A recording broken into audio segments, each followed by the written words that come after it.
Buenas tardes. Cada día nos llegan a los responsables de todas las administraciones públicas peticiones y demandas de miles de personas. Llamadas que expresan en su gran mayoría una necesidad real, urgente, exigencias y ruegos que se hacen desde la angustia, la preocupación o incluso el enfado y que obedecen al mismo deseo que nos mueve a todos y a todas, que es superar esta situación lo más pronto posible y de la mejor manera posible. Todos trabajamos para que ni una sola de esas demandas deje de ser escuchada y atendida. Comprendemos y asumimos todas y cada una de ellas. Las entendemos y las compartimos, porque el virus plantea un escenario en el que no caben intereses contrapuestos. Hoy, como saben, he celebrado una segunda reunión de la Conferencia de Presidentas y Presidentes Autonómicos y quisiera informarles, y ese es el propósito de esta comparecencia ante los medios de comunicación, de los principales puntos que hemos tratado. Como es sabido, hace una semana ya nos reunimos con el objetivo de coordinarnos, de cooperar, de seguir colaborando con la mayor eficacia y solidaridad posible en un momento tan excepcional como el que está atravesando el mundo, Europa y nuestro país. En aquella reunión acordamos mantener, en primer lugar, una comunicación fluida, eficaz, sobre todos los acontecimientos que se están produciendo y reunirnos semanalmente. También lo están haciendo sectorialmente distintos consejeros y consejeras de los gobiernos autonómicos con los ministros del Gobierno de España, por ejemplo, Sanidad, Educación, Economía y Hacienda, en definitiva, todos aquellos aspectos de la cooperación y la colaboración que estamos teniendo, no solamente al máximo nivel de presidentas y presidentes, sino también sectorialmente, se están realizando de manera regular. Compartir todas aquellas iniciativas, como decía, que puedan contribuir a controlar cuanto antes la expansión del virus.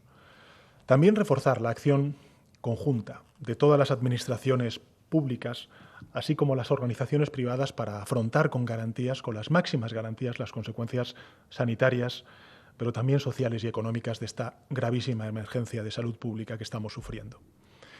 Y transmitir, y esto me parece también muy importante, al conjunto de la opinión pública española, el convencimiento de que superaremos juntos esta situación. La reunión de la semana pasada y la de hoy pueden llamarse, en rigor, reuniones de Estado. Unas reuniones en las que los diferentes gobiernos de España y de las comunidades autónomas trabajan conjuntamente, y quiero subrayarlo de conjuntamente, para atender a toda la ciudadanía. Y de la reunión de hoy destaco dos puntos muy importantes. El primero, que hemos repasado detalladamente todas las actuaciones que estamos llevando a cabo de manera coordinada, diaria, entre el Gobierno de España y los gobiernos autonómicos, y la evaluación del impacto de las medidas que se van aplicando constantemente por las autoridades competentes delegadas en sus respectivas áreas de responsabilidad y que ya les detallé ayer en mi comparecencia pública. Y, en segundo lugar, continuar en la unidad de acción, como la mejor arma para ganarle al COVID-19, porque será unidos como resistiremos y como venceremos al virus. La guerra contra el coronavirus es permanente, y por eso quiero comunicarles 5 nuevas órdenes y una decisión en respuesta a la crisis sanitaria, como comunicación a las numerosas que ya se han aprobado recientemente. Les anuncio, en primer lugar, que vamos a disponer que todas las comunidades autónomas tengan las instalaciones y los medios materiales y humanos de las residencias privadas de mayores. Ya lo hicimos con la sanidad privada y hoy lo hacemos con las residencias de mayores privadas. Esta decisión tiene como objetivo paliar la saturación de las residencias públicas de mayores y mejorar las condiciones de vida de nuestros mayores, así como reducir su nivel de riesgo de contagio. En segundo lugar, y de conformidad a lo acordado entre los países miembros de la Unión Europea en el Consejo Europeo para frenar la expansión del COVID-19, vamos a aplicar una restricción temporal de todos aquellos viajes que no sean imprescindibles y que se realicen desde terceros países. Inicialmente, como saben, esta restricción la aplicaremos durante 30 días. Esta medida no se aplicará a los residentes en la Unión Europea y en el espacio Schengen que se dirijan a su lugar de residencia, Por tanto, a los españoles que quieran regresar, a los trabajadores transfronterizos, a los transportistas de mercancías, al personal de vuelo, a los turistas que vuelvan a sus países de origen y a los profesionales sanitarios o de cuidado de mayores que se dirijan para realizar este tipo de actividades, también al personal diplomático y ni tampoco a aquellas personas que acrediten motivos de fuerza mayor.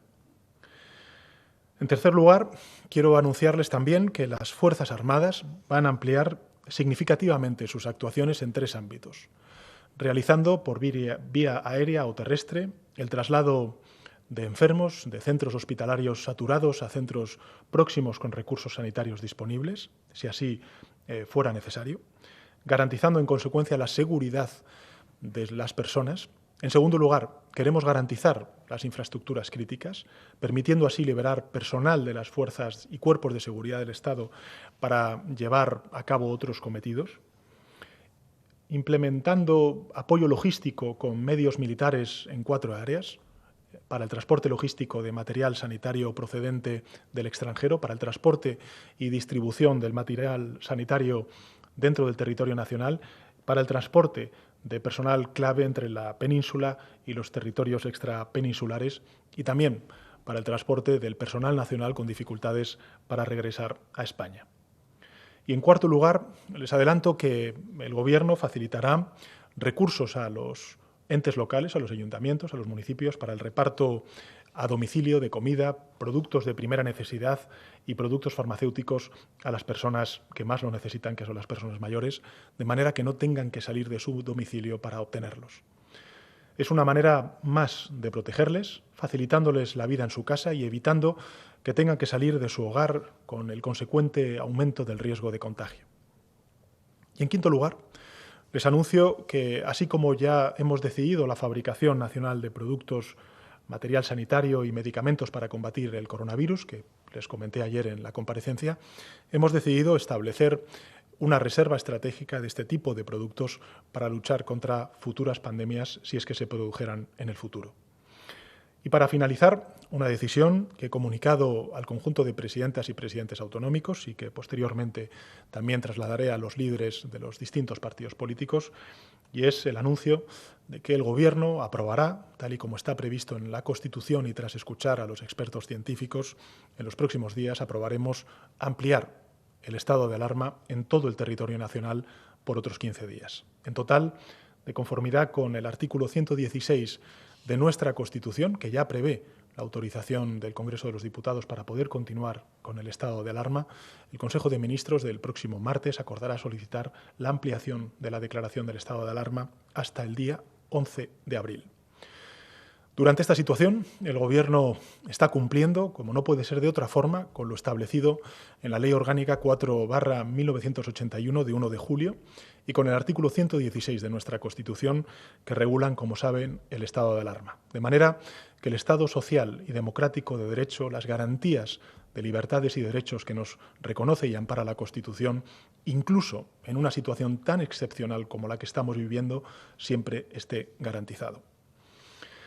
Estoy convencido de que el Congreso de los Diputados y las fuerzas políticas que lo componen comprenderán la situación de emergencia nacional que vivimos y apoyarán la prórroga del estado de alarma. Es imprescindible para vencer al virus seguir anticipándonos. Y soy muy consciente que es una medida drástica, de las más drásticas de las adoptadas por nuestros países del entorno. Sé que es muy incómoda para el conjunto de la ciudadanía española estar 15 días más hasta el 11 de abril confinados y que está afectando por completo a la vida de todos y cada una de las familias que estarán viendo esta comparecencia. Pero los expertos coinciden en que es una medida efectiva en la lucha contra el coronavirus. Como dije ayer, y desgraciadamente es así, se aproxima una ola muy dura. Vienen los días difíciles que van a poner al límite toda nuestra capacidad material, también nuestras capacidades morales y sin duda alguna también nuestro temple como sociedad. Por eso quisiera transmitirles que ojalá tuviéramos el poder de hacer algo extraordinario y que al ejecutarlo devolviéramos a la normalidad nuestras vidas de inmediato. Ojalá lo tuviéramos, pero no lo tenemos. Y reconozco con humildad nuestras limitaciones, como las del resto de países, para afrontar esta pandemia. Pero nos tenemos a nosotros mismos como sociedad, como comunidad. Tenemos el trabajo constante y el asesoramiento científico de los mejores profesionales, a los cuales quiero volver a rendir tributo, y la absoluta determinación política por superarlas. Tenemos además el convencimiento de que lo conseguiremos. Nuestra única opción es la victoria completa sobre el virus. Y tenemos, afortunadamente, unos profesionales y un sistema sanitario de los mejores del mundo. Para ganarle al virus, estamos poniendo al servicio del conjunto del país todos los recursos a nuestro alcance, no les quepa duda, para que esta emergencia dure lo menos posible, con el menor coste en vidas, también en empleos, en empresas, que sea posible. Y trabajamos además para incrementar esos recursos en la mayor cantidad y calidad posible. Esta emergencia se superará con esfuerzo y con sacrificio, con todo el peso del Estado volcado en esta batalla. Y os garantizo que todos los esfuerzos y sacrificios merecen la pena para recobrar cuanto antes nuestra forma de vivir. Así que os pido responsabilidad y disciplina. Repito, os pido responsabilidad y disciplina social y cívica. Vamos a entrar en la segunda semana de estado de alarma. Por delante vamos a tener otras 2 semanas, además de la próxima semana. Sé que va a ser muy difícil, necesitamos esa disciplina social y cívica, porque la irresponsabilidad se lleva vidas por delante. Ya sabemos cosas del virus, como decía ayer en mi comparecencia, que antes no sabíamos. Por ejemplo, que hay personas en las que resulta sintomático y, sin embargo, pueden propagarlo. De modo que cada vez que cogemos un coche y viajamos podemos estar poniendo en peligro nuestra vida y también la vida de los demás. Porque cada vez que quedamos con amigos ponemos en riesgo nuestra vida y también la de los demás. Hoy, como dije ayer, sabemos que dejar, por ejemplo, las bolsas de la compra en la puerta de nuestros padres y abuelos y no abrazarlos y besarlos es la mejor manera de protegerlos. Contener ese abrazo es la garantía de poder darles otros muchos abrazos en el futuro. Por esa razón, el confinamiento, por esa razón, la prohibición de abandonar la ciudad en la que se reside para ir a la segunda residencia. Porque no podemos estar seguros si en ese viaje somos nosotros los que estamos transportando el virus, cientos de kilómetros. Hay que advertir a las personas que no pueden salir todos los días a hacer la compra, porque ponen en riesgo su propia vida y también la vida de los demás. Quien se crea al margen de la situación y pretenda seguir con su vida normal, debe ser consciente de que se comporta como un aliado del virus y no como su vacuna. Quienes difunden consejos contrarios a la autoridad científica son también un aliado del virus. Difundir falsas noticias solo para hacer daño y confundir, jugar con las emociones de la ciudadanía en una situación tan crítica, de tan máxima fragilidad como estamos sufriendo, difundiendo incluso mensajes de odio y enfrentamiento máxime, si se hace desde una plataforma pública, es una amenaza más que se suma al peligro que supone el propio virus. Puedo aseguraros que tanto el Gobierno como el conjunto de administraciones autonómicas y locales conocemos la realidad, la vivimos con el mismo sentimiento que el conjunto de la ciudadanía, con la misma convicción, con el mismo esfuerzo con el que los ciudadanos toman las medidas, las asumen en primera persona, con la misma preocupación y con el mismo coraje, con el mismo deseo de ser útiles y ayudar a quienes más lo necesitan, con la misma emoción ante la generosidad, con la misma indignación hacia aquellos hechos o palabras puntuales que atacan miserablemente la convivencia y el bien común. El Gobierno es también consciente de todo esto y, sin duda alguna, también de algo muy importante, y es de los efectos psicológicos del confinamiento y de lo que supone estar en casa sumando sin cesar las horas de un mismo reloj. Por eso quiero mandar un mensaje de ánimo, y de profundo agradecimiento al conjunto de la sociedad española, porque los sacrificios de hoy son los beneficios de mañana. Gracias por vuestra comprensión, gracias por vuestra paciencia, gracias por vuestra determinación, gracias por vuestra generosidad. Cuanto mayor es el reto, más grande debe ser la ambición con la que se afronta. Así que seamos ambiciosos para superar esta crisis, porque en esta última y difícil semana no solo hemos sido capaces de mostrarnos unidos, sino que también hemos visto la capacidad que tenemos de colaborar, de cooperar entre nosotros para ganar esta batalla. Esta crisis nos está poniendo a prueba, es cierto, pero también está sacando lo mejor de nosotros mismos como país. Está haciendo aflorar nuestra solidaridad, nuestro civismo, nuestro sentido profundo de Estado y el enorme potencial de nuestras instituciones cuando trabajan unidas. Esta crisis está sacando lo mejor de España Y ahí lo estamos viendo a diario en múltiples ejemplos, como los conciertos solidarios a través de las redes sociales, como el cuidado de niños y niñas por parte de universitarios que está haciendo también, o están haciendo la compra de personas de riesgo. Son cientos de mensajes los que se ven en los ascensores ofreciendo ayuda a nuestros vecinos más mayores gracias a toda esa juventud ejemplar, a todas esas familias que ayudan a otras familias, como los numerosos psicólogos que se han puesto a disposición de quien pudiera necesitarlos, especialmente sanitarios y familias golpeadas por la pandemia, o como las actividades fomentadas en las redes para los más pequeños de la casa, como la iniciativa de varias editoriales para ofrecer libros electrónicos gratis durante el confinamiento, como esos policías que se acercan a los hospitales con sus sirenas encendidas para rendir homenaje a tantos héroes anónimos, como esos ingenieros que se han unido para fabricar respiradores con la máxima urgencia, o como esas academias de costura que se han puesto a hacer mascarillas para ofrecerlas a los hospitales. Les damos las gracias a todos ellos y a todas ellas por su colaboración frente al virus. Y aplaudimos a toda la gente, no me cansaré de repetirlo, que se queda en casa. En estos días, permanecer en casa es un ejemplo de patriotismo y de solidaridad. La coordinación, la colaboración y la acción espontánea de tantos particulares, de tantas instituciones, del conjunto de la sociedad civil es un ejemplo también para nosotros, para los responsables públicos. Cuando la política refleja las virtudes de la sociedad, como son las virtudes de la sociedad española, se engrandece y se vuelve más capaz. Esto no va de territorios, ni de ideologías, ni de partidos. Con ser importante, sin duda alguna, todo esto. Va de ganarle la partida al virus. Aquí los representantes no nos jugamos ni la imagen ni la reputación, tampoco ningún titular en un medio de comunicación local o internacional. Esta batalla va de algo mucho más capital, que es salvar vidas. Las vidas y la salud de nuestros padres, de nuestras madres, de nuestros abuelos, de nuestros amigos, de nuestras hijas, de nuestros hijos, de todos, también de los nuestros. He pedido a las presidentas y presidentes autonómicos lo mismo que les he prometido y que yo también me impongo, y es la coordinación, la colaboración y la solidaridad. En esta situación no cabe el egoísmo, y como presidente del Gobierno de la Nación y último responsable del mando único, mi tarea fundamental es coordinar la acción a desarrollar por parte de las instituciones públicas. No suplantarlas, sino aprovechar al máximo la eficacia, la utilidad y la capacidad de cada organismo y de cada institución pública, evitando cualquier pérdida de tiempo, recursos, energía en la gestión de la crisis. Como presidente del Gobierno de la Nación, mi tarea es la de liderar con prontitud, sin vacilaciones, como corresponde a la situación que afrontamos. Y desde el conocimiento exhaustivo de las necesidades apremiantes y de los recursos disponibles, y desde el más profundo reconocimiento y respeto a las autoridades competentes. Así lo he manifestado a los presidentes y presidentas autonómicos, de los cuales he recibido su apoyo y su comprensión. No malgastemos esfuerzos en matices irrelevantes o en absurdas sospechas. De esta crisis podemos aprender dos cuestiones, a mi juicio, fundamentales y que me gustaría compartir con todos ustedes. En primer lugar, que nuestro modelo de Estado funciona para los propósitos para los que fue concebido.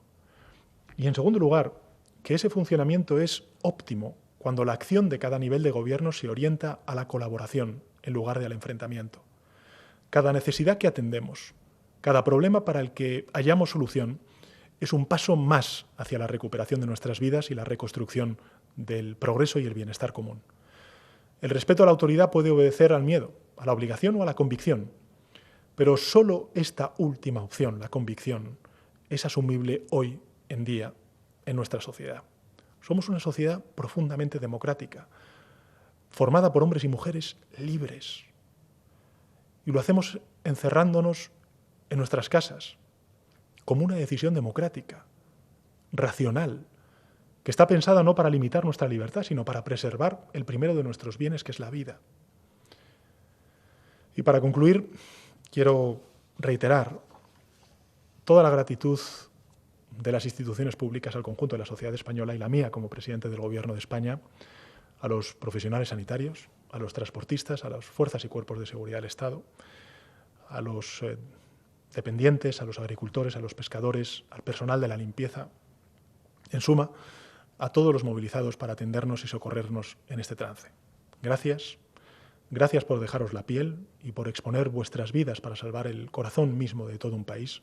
Gracias al conjunto de la ciudadanía española por su paciencia, a los que estáis aquí y a los que esperáis fuera del país para regresar también, no os olvidamos. Vamos a superar esta situación, vamos a resistir, vamos a salir adelante, no os quepa duda. Muchas gracias. Presidente, son las 4 de la tarde. Usted acaba de anunciar que propondrá la prolongación del estado de alarma hasta el 11 de abril y tenemos las primeras preguntas. La agencia EFE le pregunta: ¿ha informado ya a los líderes de los partidos sobre la ampliación del estado de alarma? ¿Con qué apoyos cuenta o espera contar? ¿Qué quejas le han transmitido presidentes como Quim Torra o Isabel Díaz Ayuso, muy críticos con la gestión del Gobierno? Bueno, respecto a los líderes políticos, he venido durante estas últimas semanas hablando con todos ellos. Comparecí precisamente el pasado miércoles, creo recordar, ante las Cortes Generales para explicar los motivos del Real Decreto del estado de alarma. Conté con el apoyo de todos y todas los grupos parlamentarios y sus integrantes y portavoces, y en consecuencia espero que ese compromiso que me trasladaron entonces de apoyar siempre el estado de alarma hasta que dure esta emergencia sanitaria pues pueda encontrar también su eco y su respaldo en el Congreso de los Diputados cuando se convalide esta medida. Que es una medida, insisto, muy dura. Es una medida muy dura, muy restrictiva, donde al conjunto de la sociedad española le estamos pidiendo que se confine no 15 días, sino en total un mes. Esperamos que con esta medida tan drástica, tan dramática, tan dura, que sin duda alguna tiene consecuencias en nuestra convivencia con nuestros familiares, pues podamos, como he dicho antes, doblegar la curva del coronavirus. Esos son los 3 hitos que necesitamos para acabar venciendo a esta pandemia. En primer lugar, doblegar la curva, y por eso necesitamos tomar este tipo de medidas tan drásticas de prolongar 15 días más y en total un mes de confinamiento al conjunto de la sociedad española, a 47 millones de personas. Esto para mí es, en fin, muy importante subrayarlo, porque el esfuerzo que estamos haciendo es un esfuerzo que dará sus frutos, sobre todo y ante todo si todos y cada uno de nosotros cumplimos con ese deber, con esa obligación que nos autoimponemos como sociedad. Y en segundo lugar, lo que espero es que lógicamente con esta medida no solamente dobleguemos la curva, sino que empecemos a ver más allá, veamos en un futuro próximo el que el número de altas es superior al número de ingresos por infección del coronavirus y que finalmente podamos, en un tiempo prudencial, encontrar esa vacuna que nos proteja a todos y que en consecuencia haya supuesto o suponga en un futuro la victoria ante esta pandemia. Los apoyos, espero contar con, como he dicho antes, con los apoyos del conjunto de fuerzas políticas. Apelo a su responsabilidad. Yo creo que si algo se ha demostrado durante esta semana es que la política, cuando colabora, cuando coopera, cuando dialoga, pues es muy capaz, es muy eficaz para poder lograr los objetivos comunes que nos estamos planteando, y en ese sentido espero contar con el apoyo del conjunto de la Cámara el día que se convalide este Real Decreto. Y finalmente, en cuanto a los planteamientos que han hecho los distintos presidentas y presidentes autonómicos, decirles que desde luego han sido planteamientos constructivos, cada cual con su matiz, pero lógicamente con un ánimo compartido con todas el resto de comunidades autónomas, y es el de frenar la pandemia y en consecuencia lograr cuanto antes la victoria ante el coronavirus. Le hace la siguiente pregunta a la cadena SER. Hay una petición común de todas las comunidades que reclaman más material sanitario. ¿Cómo y cuándo va a acelerar el Gobierno las compras necesarias, en concreto los respiradores? ¿Considera el Gobierno que España tiene capacidad industrial para ponerse a fabricar todo tipo de material sanitario necesario, incluidos esos respiradores? Y una vez que se amplíe el estado de alarma, presidente, ¿van a ampliar también las medidas de ayuda económica tanto a las empresas como a los propios trabajadores? Pues muchas gracias a la cadena SER. Decirles que el Real Decreto que se aprobó de medidas urgentes para el impacto social y económico ante las medidas que estamos tomando de protección de la salud pública son medidas que tienen una prolongación más allá del estado de alarma de 15 días inicial, es decir, que tienen una duración de un mes, con lo cual esa pregunta queda creo, respondida con este planteamiento. En segundo lugar, En relación con la capacidad de fabricación que tenga el Gobierno de España, yo creo que es total, es absoluta. Creo que es muy importante dirigir a la industria manufacturera en nuestro país y también otras industrias que producen otro tipo de bienes, de consumo, por ejemplo, de alcohol. Todo eso dirigirlo hacia aquellos materiales tanto de desinfección como también de producción de mascarillas, de batas, en definitiva respiradores o PCRs, los test que muy pronto se van a poner a disposición masiva de la población española, se pueden producir en nuestro país. Tenemos la musculatura, tenemos la capacidad, tenemos la infraestructura productiva para poder hacerlo. Estamos en un combate sin cuartel contra el coronavirus, estamos en una guerra y, por tanto, hay algunas decisiones de economía de guerra que tenemos que hacer. Hemos encontrado, tengo que decirlo, el concurso y la complicidad de estas industrias y estamos trabajando contrarreloj para lograr el que tengamos esa producción masiva y, por tanto, ese autoabastecimiento. También decirles que hoy una de las cuestiones que hemos aprobado es crear esa reserva estratégica de esos productos cuando tengamos esa capacidad de autoabastecimiento para garantizar el que en un futuro, esperemos que muy lejano, si volvemos a sufrir algún tipo de pandemias, no nos encuentre desprovistos como nos ha encontrado en esta situación. Y porque quizá también, no solamente con esto estamos creando riqueza y también seguridad en nuestro país, sino quizá con ello también podemos dar un ejemplo de solidaridad internacional poniéndolo a disposición, si tenemos esa capacidad de autoabastecimiento, a otros países que se encuentran en una situación semejante a la que se encuentra, por desgracia, Europa y también España en este momento.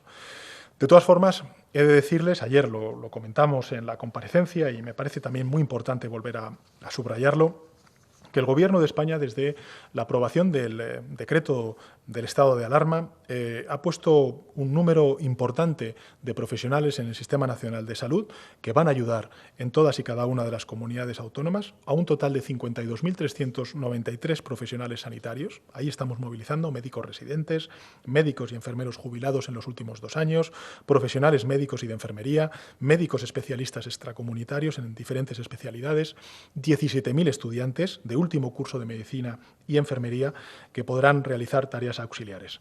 Y en relación con los suministros, que sé que es la principal preocupación en el primer frente de batalla, que son los personales sanitarios y los compatriotas que están ahora mismo infectados por este virus, por esta enfermedad, he de decirles que el Gobierno de España está haciendo valer todo su peso en el escenario internacional, en un contexto internacional de mercado muy difícil, porque hay muchos países pidiendo y tratando de hacerse con esas mascarillas y con el resto de material. Decirles que en las próximas horas, como anuncié ayer en la comparecencia, se van a distribuir un total de 500.000 mascarillas quirúrgicas. Sé que son insuficientes, pero van a estar puestas a disposición en horas.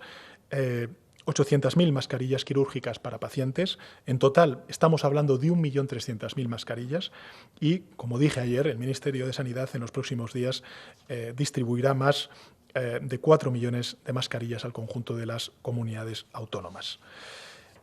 Decirles también que hay iniciativas privadas que están poniendo en marcha jóvenes o empresas. Por ejemplo, hoy me comentaba el presidente del Principado de Asturias para fabricar respiradores con impresoras de 4D.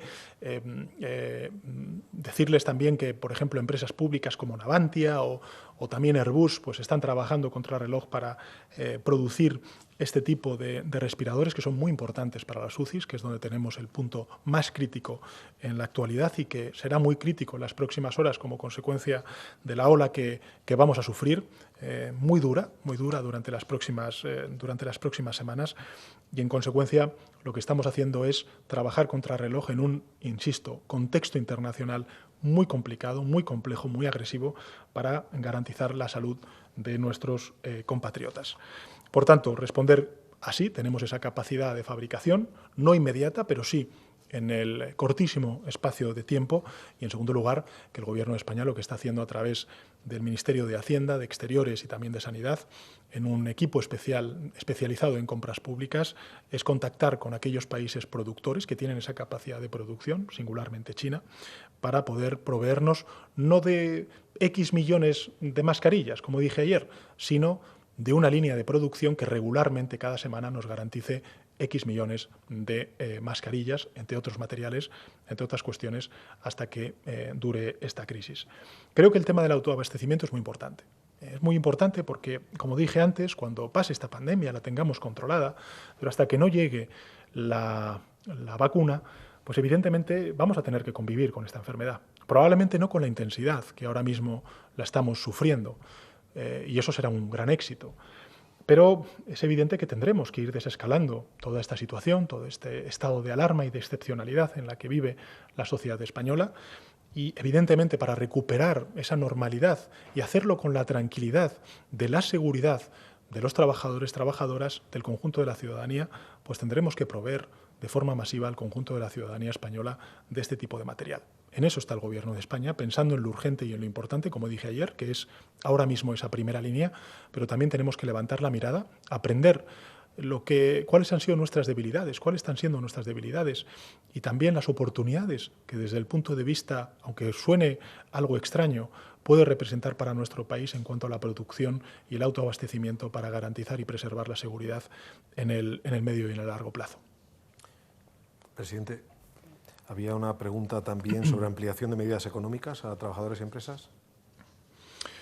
Bien, formulada sí. por la cadena SER, que quedaba perdón. pendiente por si la quería Sí, responder. disculpa. Sí, perfecto. No quiero yo... va a ampliar también las medidas de ayuda económica. Bueno, lo que he dicho antes es que efectivamente hemos aprobado 2 reales decretos leyes y que la duración de las medidas, evidentemente, es una duración de un mes, que es lo que lógicamente se va a plantear con esta ampliación del estado de alarma.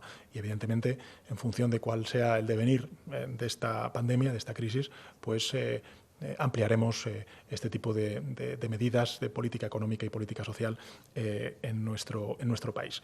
Decirles también que estamos trabajando y estamos defendiendo una posición en Europa para que Europa se movilice recursos. Creo que ha sido una muy buena noticia el que el Banco Central Europeo hace unos pocos días trasladara el compromiso de movilizar 750.000 millones de euros para la compra de deuda pública de los distintos países de la Unión Europea, y en ese sentido creo que Europa puede, debe, y nosotros vamos a exigir que haga mucho más en este momento tan crítico para el conjunto de la ciudadanía europea, porque este virus, insisto, ni dentro ni fuera de España obedece a fronteras.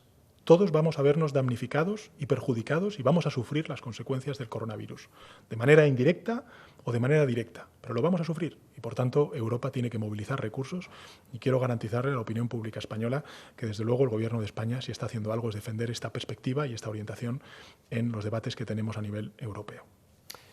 Varios presidentes autonómicos han intervenido en los últimos minutos. El presidente Torra lo ha hecho con palabras muy críticas hacia usted y hacia el Gobierno central. Y en esa línea muchos periodistas preguntan y le formulamos el enunciado del Independiente. ¿Cuántos presidentes autonómicos, además del andaluz, el catalán y el murciano, han pedido el cese total de toda actividad económica, salvo sectores estratégicos? ¿Por qué no se toma esta medida que posiblemente habrá de tomarse en un plazo no muy amplio de tiempo, como en Italia, pregunta el Independiente? Pero insisto, y lo decía ayer en mi comparecencia, si uno mira cuáles son las medidas que se han tomado en otros países, y podemos poner como referencia Italia, pero se pueden poner otros países, España está a la vanguardia. España ha tomado medidas durísimas que están sufriendo los españoles en sus propias carnes, en sus hogares. Estamos planteando un confinamiento de un mes a la ciudadanía española, de un mes, con los efectos no solamente sociales, psicológicos que va a tener en poblaciones muy vulnerables, sobre todo los mayores, aquellas personas que viven solas, o personas que sufren la violencia de género y que, insisto, siguen teniendo habilitados los mecanismos, los resortes. Las mujeres, ¿no?, que sufren esa violencia de género siguen teniendo activados los mecanismos, los resortes de protección por parte del Ministerio del Interior y del conjunto de las instituciones. Estamos imponiéndonos unas medidas de una extraordinaria gravedad. Y lo dije ayer, es el coraje, no es el miedo lo que nos hace quedarnos en casa. Por tanto, lo importante es cumplir con estas medidas, que por cierto son las medidas que nos está recomendando la Organización Mundial de la Salud y nos están recomendando todos los expertos en base a los cuales nos estamos asesorando en esta pandemia por parte del Gobierno de España, que por cierto son extraordinarios profesionales. Nosotros, simplemente voy a dar algunos datos porque me parece que es muy elocuente para saber exactamente, primero, el grado de ejemplaridad de los ciudadanos españoles a la hora de cumplir con las normas dictadas en el estado de alarma y, en segundo lugar, también para ser conscientes de la envergadura del frenazo económico que va a sufrir nuestro país, que está sufriendo ya nuestro país. Y también, lógicamente, la exigencia de pensar, levantar la mirada y pensar en el medio plazo cuando pasemos, que afortunadamente lo vamos a pasar, estoy convencido, más pronto que tarde, este trance. Pero para que seamos conscientes de cuál es la envergadura de los datos y del impacto que está teniendo en este caso el estado de alarma de 7 días a esta parte. Algunos datos. Viajeros por carretera en autobuses interurbanos ha caído en un 94%. El AVE en un 92%. El ferrocarril de media distancia en un 89%. El cercanías entre un 80 y un 90%. Los vehículos ligeros particulares en más de un 70%. Para que se hagan una idea, el viernes la movilidad ferroviaria en media y larga distancia entre comunidades autónomas fue de 6.200 personas en todo el país. Ayer sábado se subieron a estos trenes un total de 2.388 personas.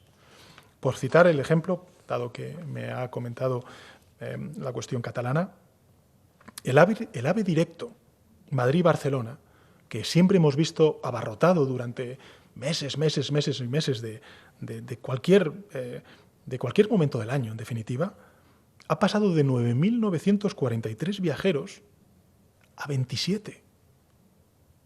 El AVE Madrid-Zaragoza-Barcelona-Figueres pasó de 18.405 viajeros a 531. Es decir, son caídas de más del 90%. ¿Esto qué quiere decir? En primer lugar, que los españoles estamos cumpliendo con lo que nos dictan, en este caso, las autoridades sanitarias y que explican y argumentan las decisiones políticas que estamos tomando a nivel del Gobierno de España bajo el amparo del estado de alarma. Pero, en segundo lugar, si algo están indicando es el parón económico que está sufriendo nuestro país. Por tanto, creo que es importante defender estas medidas. Creo que es importante también trasladar, y yo lo he trasladado siempre, nuestra disponibilidad a escuchar.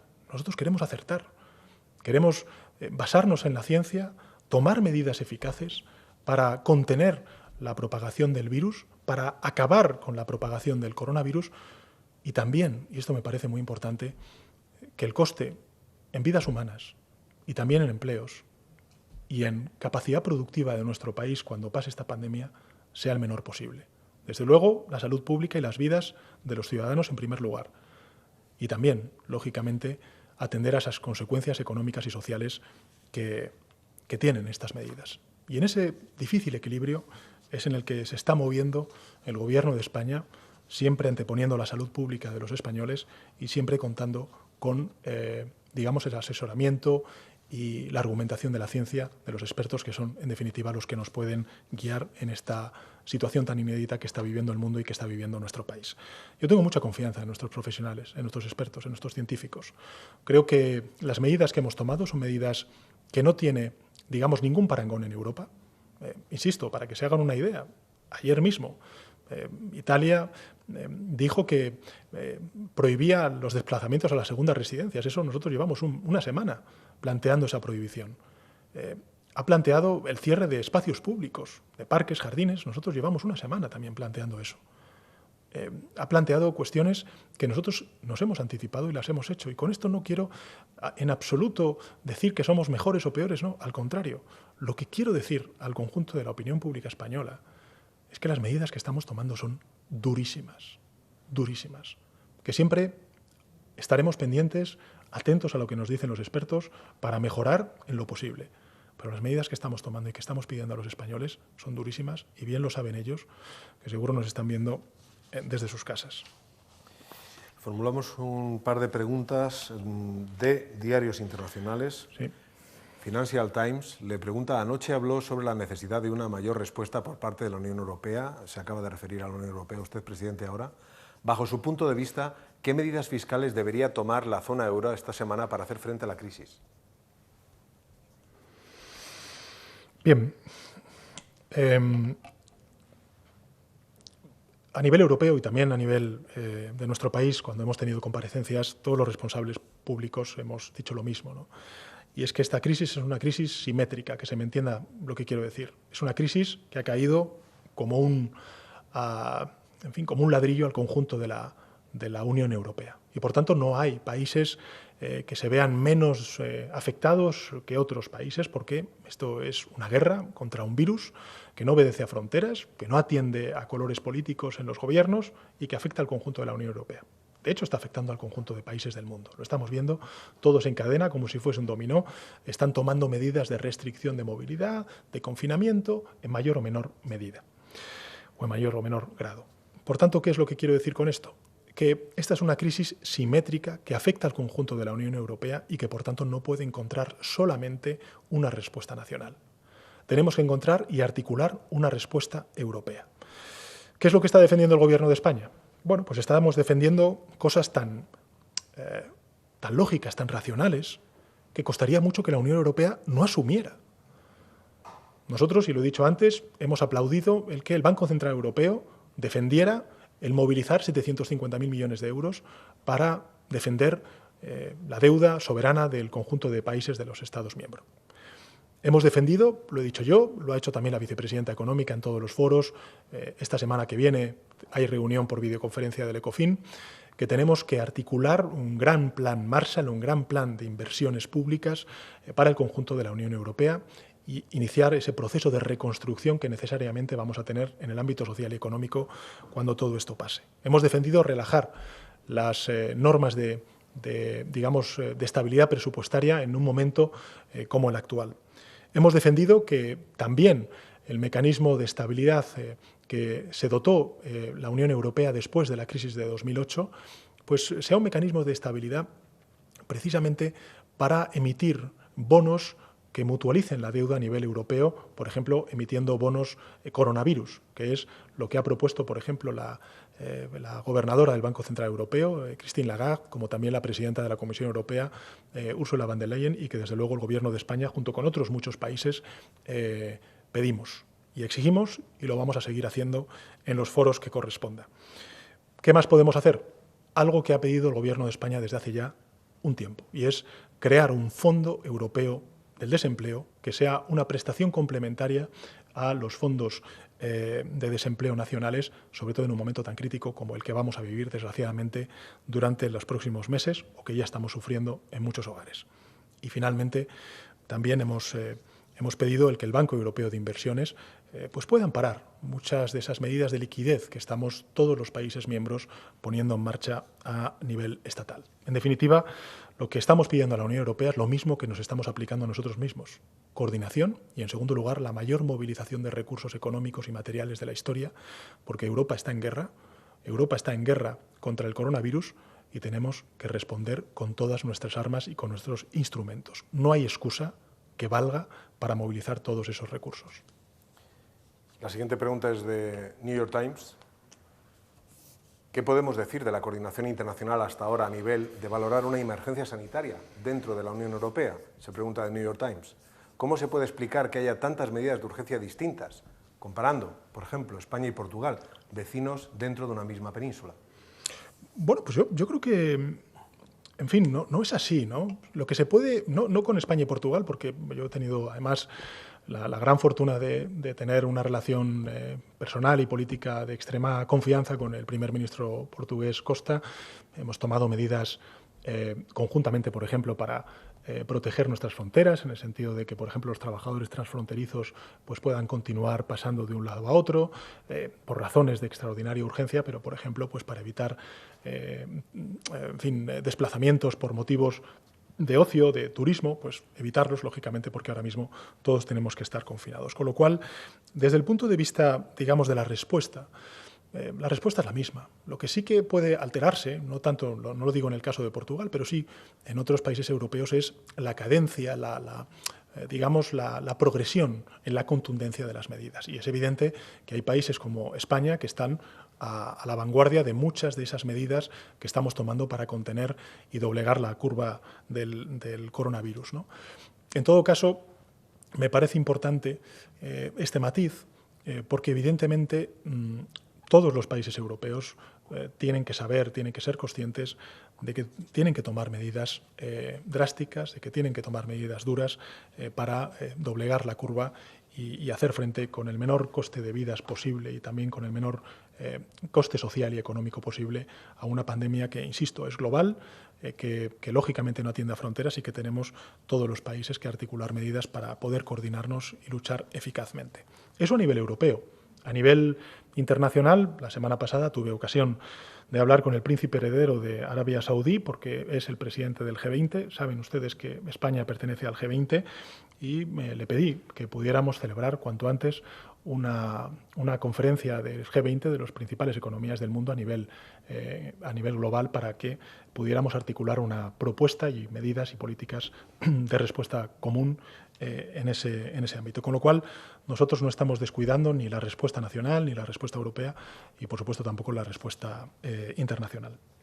Facilitamos 2 turnos más de preguntas. Desde Radio Intereconomía le formulan: presidente, Bruselas finalmente exonera en una medida sin precedentes el objetivo de déficit para este 2020. ¿Cómo leen la medida desde el Gobierno de España?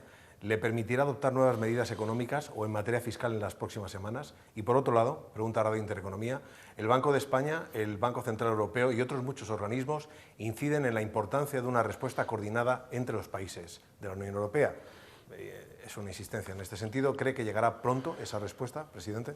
Bueno, respecto a la segunda, si me permite el medio de comunicación, yo creo que he respondido previamente a cuáles son las propuestas, me parece que ha sido el New York Times, las propuestas que estamos defendiendo a nivel europeo y sin duda alguna lo que queremos es que lleguen cuanto antes. Cuanto antes sea la respuesta, mejor. El gobierno, está lógicamente en esa dinámica.